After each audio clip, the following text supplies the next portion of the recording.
poquito la pausa que me dieron para anotarme un punteo y podemos hacer un panorama veloz de cómo estamos. Dale. La inflación de agosto salió ayer un IPC, que es un IPC Bahía Blanca, que se calcula a partir de relevamiento informático de miles de precios de la economía, ya dio 4,75%.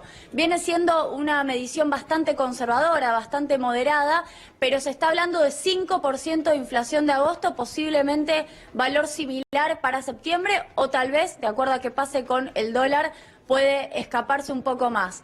Punto 2. Se están preguntando en varios sectores de la economía si hay que seguir produciendo o si hay que parar de producir. ¿Por qué? Primero porque el corte de la cadena de pagos ya es un hecho. Y en ese corte de la cadena de pagos ha jugado muy fuerte el default que hubo selectivo de algunos instrumentos en pesos. Las LECAPs finalmente jugaron, al ser defaulteadas, jugaron un rol muy grave en todo lo que tiene que ver con el mercado de fondos comunes de inversión, pero también en las provincias y también en las empresas.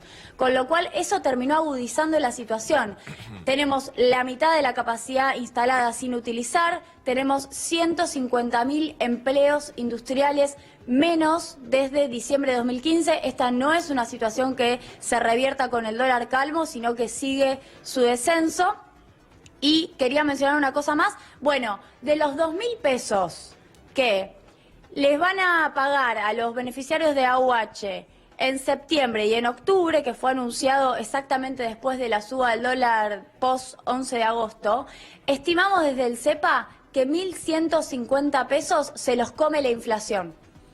Repito, de 2.000 pesos, 1.150 se los come la inflación. La inflación que vos estás hablando es la inflación de este mes que acaba de terminar, el mes de agosto.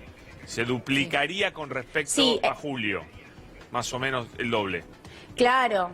Y este es todo el arrastre Guido Sandleris abrió el paraguas también con la inflación. Claro, además del paraguas cambiario, abrió el paraguas y dijo, miren que la inflación va a subir. Por eso te digo, ¿eso sería todo el arrastre del salto devaluatorio o puede haber un arrastre mayor en este mes, en el mes de septiembre? Bueno, es muy interesante tu pregunta porque el salto devaluatorio, tengamos en cuenta que ocurrió el 12 de agosto. Es decir, que hubo una semana de agosto, si se me permite, en donde no hubo ese traslado a precios, que fueron en realidad los primeros 11 días, en donde el gobierno jugó un rol muy fuerte pidiéndole a los empresarios que esperaran, que se contuvieran, que de hecho aumentaran después. Y cuando les quedaba ese momento para aumentar después de las elecciones, encima el dólar sube, porque ya había precios planchados previo al 11 de agosto. Con lo cual, esta inflación que yo estoy dando de 4,75 está contando 3 semanas del mes.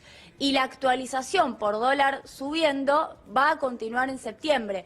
Pero además hay otra duda, Pablo, que están empezando muchos a tener, que es si la brecha cambiaria es muy grande, lo que pasaba con el gobierno anterior, con el kirchnerismo, ¿algunos precios van a ir al oficial o se van a querer actualizar con el blue?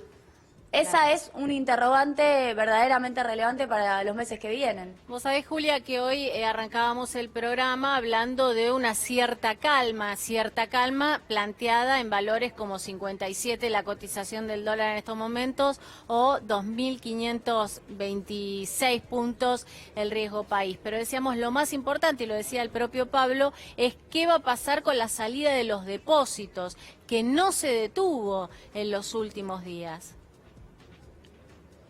Bueno, eso es fundamental. Ayer las reservas cayeron 950, estoy redondeando, millones de dólares. Cayeron menos que el viernes, que cayeron 1.900 millones de dólares, pero cayeron más que el jueves, que cayeron 909 millones de dólares. Yo lo que creo es que, a ver, si el control de cambios logra efectivizarse de manera tal que se retiren los depósitos vía desconfianza, que yo creo que es más desconfianza hacia la política que hacia el sistema. Creo que la política ha trasladado su crisis de legitimidad hacia el sistema bancario más que la insostenibilidad de la devolución de los depósitos, porque como todos los economistas venimos planteando, no hay un nivel de descalce como pasaba en el 2001, quienes están en dólares es porque reciben dólares y quienes están en pesos es porque no han accedido a préstamos en dólares, con lo cual el sistema puede solventar el retiro de depósitos. El gran interrogante es, cuando yo hablo de la brecha, hablo de este tope hasta $10.000 por persona humana. Sí. ¿Qué pasa si ese tope termina quedando bastante arriba, bastante laxo, y empieza a alimentarse una lógica de dolarizo algunos plazos fijos que tengo en pesos y esa dolarización la uso para hacer puré? Y eso me aumenta la brecha. Y ahí empezás a tener dos tipos de cambio verdaderamente complicados. Yo creo humildemente que van a tener que retocar lo de los $10.000 porque el promedio de compra de persona humana estaba en $1.400. No, muy totalmente. lejos del límite de $10.000. Explica un poquito... Y ese 2%... Juli, explica un poquito lo del puré, que mucha gente... ¿Qué es hacer puré? Está por almorzar y se confunde. ¿Qué es el puré? Que ya nos habíamos olvidado del puré, pero cada tanto un buen puré viene bien para este gobierno, parece. Bueno, el puré es ilegal, punto número 1. Es algo que es ilegal, pero como dicen abogados conocidos, la ilegalidad está marcada por la habitualidad del delito. Claro. Es decir, hay gente que cada tanto lo hace por una necesidad. El problema es cuando eso se transforma en algo sistémico, cuando de repente tenés financieras que se dedican a hacer puré. Ahí tenés un problema. Básicamente es, compro al oficial con el límite que tengo de $10.000 y compro al oficial y voy y vendo al blue. Vendo al contado con liqui, vendo al valor más elevado. Y ahí hago diferencia. Hay gente que en el gobierno anterior pedía adelanto de sueldo y vivía el resto del mes con esa diferencia cambiaria. Eso primero se combate ¿cómo? Combatiendo la cueva, punto 1. Y punto 2, se combate haciendo que la brecha no sea tan atractiva. Si la brecha es pequeña, podés hacer menos diferencia. Ahora, ese es un problema de una economía regulada. Es un problema de una economía que no quiere que la regulación le traiga impactos negativos, por ejemplo, a la inflación. El problema que teníamos antes, hay que ver cómo sigue este control cambiario, era que no había dólares. Ahora están cerrando las canillas de salida de dólares. Bueno, digamos, toda economía regulada trae otros problemas aparejados, pero cualquier cosa es mejor, la verdad, que quedarnos sin dólares. Esa era la verdadera catástrofe que estaba el gobierno tratando de frenar y, como vos bien decís, los controles son necesarios hasta que vos resoluciones el problema que tenés de fondo, que necesitas dólares que vos no producís. Esta es la verdad. Es así, a ver, yo lo digo de una manera muy llana.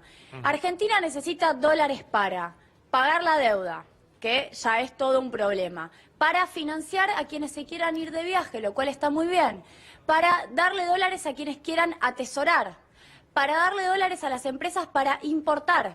Necesita dólares para tener alimentadas las reservas, para que las reservas puedan hacer frente eventualmente a corridas y puedan sostener el valor de la moneda, lo cual es una decisión muy soberana y del Estado. Todo eso son usos del dólar.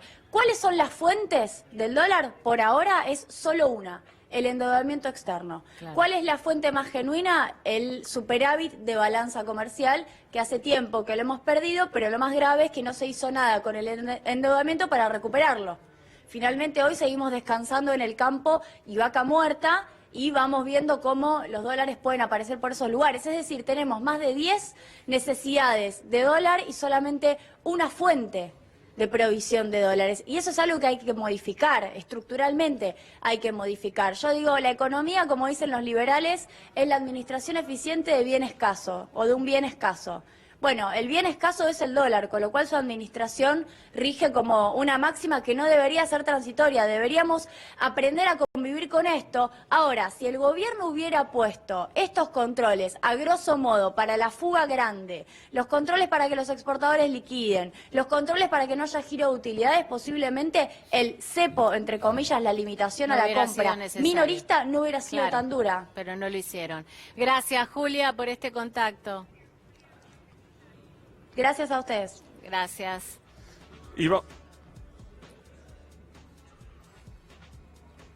Bueno, y vamos a seguir hablando de economía. Está con nosotros Juan Cruz Lucero, también economista del CEPA. Hola, Juan Cruz, bienvenido. ¿Cómo va? Bien. Bueno, vos estás muy preocupado por la economía real, que fue en parte algo de lo que charlamos con Julia. Sí, en principio señalar que todas estas cuestiones que estamos hablando todos estos días tienen que ver con la macro, tienen que ver con el dólar, con con lo que tiene que ver un poco con la estructura, si se quiere, económica. Ahora, cuando nos enfocamos en cuál es el impacto que tiene para el ciudadano de a pie, para el trabajador, para la trabajadora, los impactos indirectos, Julia ahí decía, una cuestión que me parece importante, la inflación que se viene va a ser muy alta, de hecho los números primeros que tenemos tienen que ver con un 5%. Para agosto.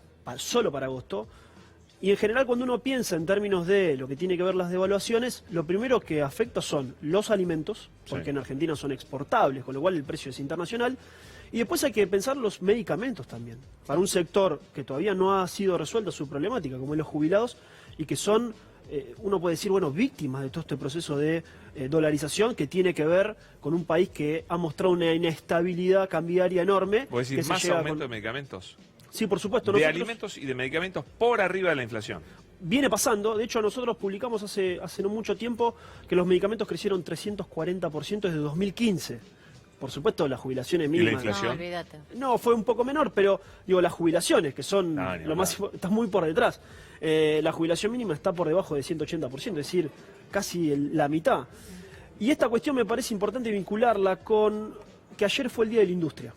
Sí. Y la verdad que es el sector industrial el más golpeado en estos 4 años. 150.000 puestos de trabajo menos tiene la industria. A partir de 4 grandes cuestiones que nosotros las venimos describiendo. La tasa de interés, el 85%. No hay ningún, uno puede decir, emprendimiento productivo que tenga sentido con esa tasa. No hay manera. Imposible. Imposible.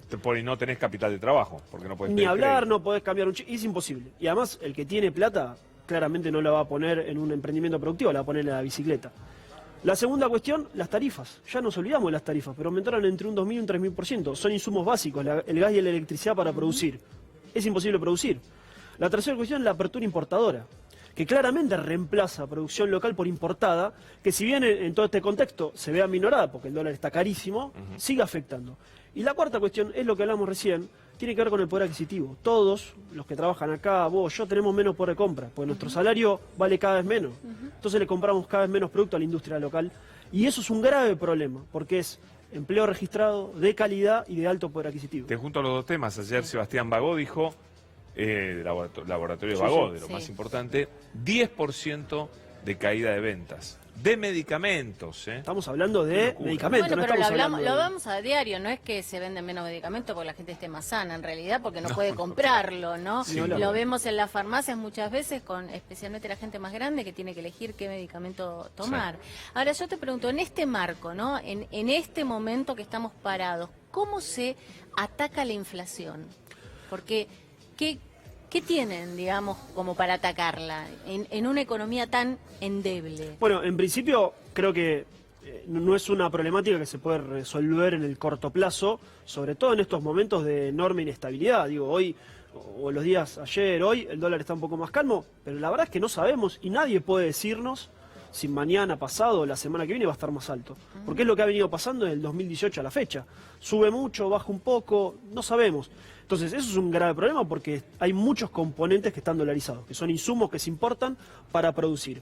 Ahora, lo que sí me parece importante es que el gobierno, yo creo que este está más complicado porque está enfocado claramente en contener al dólar y no tanto en hacer otro tipo de políticas, pero el próximo gobierno tiene que tener un plan sistemático, sistémico, tratar de atacar la inflación por varios motivos. Claramente tiene que haber una canasta de productos que estén pensados para los sectores más vulnerables. Digo, se habla de los principales 11 productos de consumo, que esos estén regulados claramente. Lo que sí me parece es que las causas se solucionan en principio calmando esta inestabilidad que es fruto de si uno puede, del modelo en general que ha implementado este gobierno, de apertura, de desregulación, de liberalización, que nos llevó a este lugar. ¿Crees que se va a ir calmando paulatinamente esta semana el retiro de depósitos en dólares? Yo creo que el gobierno tiene que seguir dando señales de confianza, porque lo que estamos viviendo en muchos casos es una gran inestabilidad, sobre todo el pequeño ahorrista, que no sabe qué va a pasar. Y digo, cuando uno piensa en las experiencias que hemos tenido más recientes, digo, en los últimos 20, 30 años, es normal que la gente esté muy nerviosa. Creo que lo que tiene que hacer el gobierno, el presidente del Banco Central, el presidente mismo o el ministro de Hacienda, es tratar de dar certidumbre, tratar de calmar, Claro. sobre todo a la gente, no tanto Sí. a los mercados, porque somos los que vivimos acá en Argentina. Bueno, mira, y tenemos algunas placas que tienen que ver con ciertos productos y cuánto aumentaron durante el último año, como para tener una referencia. Ahí tenés, mirá, desde agosto del 2018 hasta este año. La leche en sachet de 26,90 pasó a 53,40. Es el 99% de aumento. Es el doble de la inflación. Un poquito menos del poquito doble de la menos. inflación. Y son productos de primera Wow, necesidad. eso es una locura. Además, la leche. Y estamos ¿no? Con lo pensando, que claro, en la significa niñez. leche en la Pero Argentina. pará, acá no hay commodity, no hay No. nada. No, acá estamos pensando aparte en la niñez. No es harina. No, además. no. Esto es el futuro. Exactamente, Este es bueno, el futuro. 1 de cada 2 chicos en Argentina La son pobres. manteca, 46,20 pasó a costar 83,30. También es uno de los productos que más aumentaron, el 80% de aumento. La yerba de 49,40, 84,10, 70% de aumento. El azúcar, 21,90, 33,60, el 53%. Y el aceite es el que se ubica último en esta lista, 61,50, 87,20, el 42% de aumento. Pregunta, Juan Cruz, ¿por qué esta disparidad de aumentos? ¿Por qué algunos aumentan Porque la leche tanto el y el 99? aceite... Claro, y el aceite 42. ¿Cuál es la...? Bueno, primero hay que El ver... aceite sí es un commodity. No, por supuesto, la leche también tiene precio internacional. En general, en Argentina se suele decir que la leche, el litro de leche está lo que sale $1, con lo cual estamos Está baja, cerca. entonces, guarda. No, bueno, ahí la problemática tiene que ver con lo sectorial. Recordemos que el sector de la lechería ha atravesado una crisis muy importante, donde algunos de sus principales productores han entrado en crisis. Recordemos lo que fue la cooperativa Sancor en su momento. En general, cuando uno piensa este tipo de productos, hay varios componentes. Empieza a jugar lo climático, la producción, etcétera. Lo que sí me parece es que acá nos faltan unos productos como puede ser la harina, la carne, etcétera. Tenemos más. Tenemos otra placa más con productos Que tienen que ver con políticas propias que ha tomado el gobierno, de liberalizar los controles, de no tener lo que tiene que ver con O sea, no requisitos políticas de- para controlar el precio, sino todo lo contrario, que de dispararon exportación, y exactamente. dispararon Cuando el vos precio, claro. quitas las retenciones, quitas los controles, digamos, los cupos, si se quiere, bueno, es obvio que el precio se va a Se disparar. dispara. Sí, sí. Bueno, ahí tenemos otras subas importantes, ¿no? La nafta, que ahora está congelada, 29,60, 43,71, el 48%. El alquiler de 2 ambientes de 10.000 pesos pasó a 15.700, un 57%. Y la prepaga, que sigue aumentando, 8.500, pasó a 14.000, el 65%. Bueno, la prepaga total es un rubro muy dolarizado, ¿no? Sí. Muy dolarizado. Y además cuando uno piensa en todos estos productos, hay que pensar en una familia tipo. Digo, ¿cómo hace una familia para pagar esto de alquiler, de prepaga? Bueno, ahí está el ajuste, te han ajustado en Claramente todo, ¿no? la pérdida de poder adquisitivo en estos años ha sido muy, pero muy fuerte, sobre todo a partir de 2018.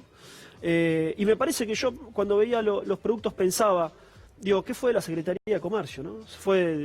Todos los trabajadores que eran técnicos fueron expulsados, fueron despedidos. Prácticamente no hay programas eficientes para el control de lo No que hay, tiene sí. que ver con la canasta básica. Recordemos lo de precios esenciales. Recordemos que se anunció y a los días ya estaban Quedó los ahí. empresarios que habían firmado diciendo, pero no se está cumpliendo lo que firmé yo con el gobierno. Digo, no es posible. Y creo que se nota claramente un gobierno que descree las políticas públicas, que descree el Estado. Y estos son impactos. Digo, no hay políticas para la leche, no hay política para el aceite, la harina, y mucho menos la nafta. La nafta es clave para la logística. Digo, Bien. ¿cómo hacemos para frenar eso? Creo que con políticas de Estado activas. Juan Cruz, gracias por haber venido. No, ¿eh? por favor.